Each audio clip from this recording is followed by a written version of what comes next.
अस्सलामुअलैकुम, my name is Sair. Welcome to ideal academy tutorial class part 2 chapter number 1। Topic है हमारे पास capacitor. अब हमारे पास कैपेसिटर क्या होता है, हम इसको किस लिए यूज़ करते हैं। तो कैपेसिटर हमारे पास एक ऐसा डिवाइस होता है जिसको हम चार्ज को स्टोर करने के लिए यूज़ करते हैं। Device that is use to store charge.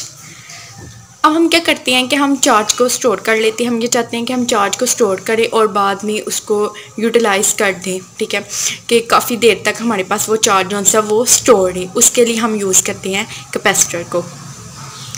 हमारे घर जो फ़ैन्स होते हैं उनमें कैपेसिटर यूज़ किया जाता है। हम देखते हैं कि जब हम फ़ैन को ऑफ़ करते हैं या लाइट चली जाती है तो जो हमारा फ़ैन होता है वो फ़ौरन ही नहीं रुक जाता, बल्कि क्या होता है आहिस्ता आहिस्ता उसकी जो स्पीड है वो कम होती जाती है और बंद होता है।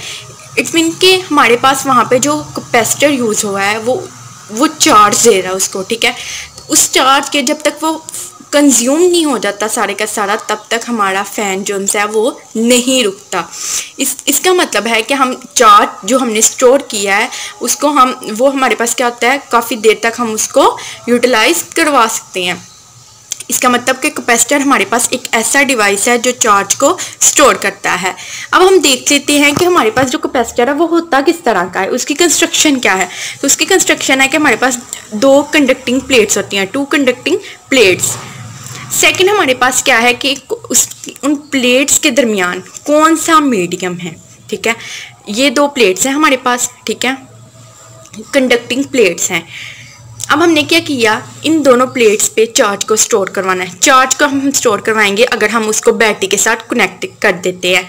तो जो बैटरी का पॉजिटिव टर्मिनल है उसको एक प्लेट के साथ जोड़ दिया और जो बैटरी का दूसरा टर्मिनल है उसको दूसरी प्लेट के साथ जोड़ दिया।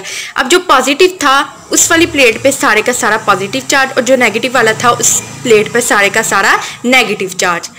अब ये हमने बात की कि हमें इसके दरमियान, इन दोनों प्लेट्स के दरमियान का इसमें कोई ना कोई फासला होना चाहिए, यानी कि ये जुड़ी हुई नहीं होती बल्कि इनके दरमियान डिस्टेंस होता है। अब ये जो डिस्टेंस है, ठीक है, वो इसके दरमियान हम या तो हवा भी हो सकती है, हवा गुजर रही है, इसके दरमियान कोई लकड़ी का पीस रख दे या फिर कोई आयरन वगैरह इस तरह की कोई चीज़ रख दें, ठीक है। तो उसको हम क्या कह देंगे, उसको हम मीडियम बोलते हैं या फिर उसको डाइइलेक्ट्रिक भी कहते हैं। अब यहाँ पे चार्जेस होने की वजह से यहाँ पे फील्ड जनरेट हो गया और जो फील्ड ऑफ लाइंस हैं वो यहाँ पॉजिटिव से नेगेटिव की तरफ मूव कर रही हैं। अब हम देख लेते हैं कि अब बहुत बड़ी बड़ी सर्किट डायग्राम होती है। अब यहाँ पे प्लेट्स बना के बताना मुश्किल होता है, तो हम कौन सा सिंबल यूज़ करते हैं।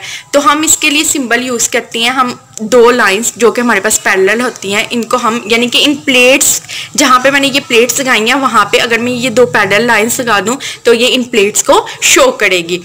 उसके बाद हमारे पास है कि इसके एक्सप्लेनेशन क्या है कि हम उस चार्ज को यानी कि उस चार्ज में कितना हम उसको स्टोर कर सकते हैं उस कैपेसिटर में, ठीक है, और किसकी वजह से वो इतना होना है। तो जितना हम पोटेंशियल डिफरेंस उसका यहाँ पे है ना कि पॉजिटिव और दूसरा नेगेटिव, इट्स मीन यहाँ पे हमारे पास पोटेंशियल डिफरेंस है।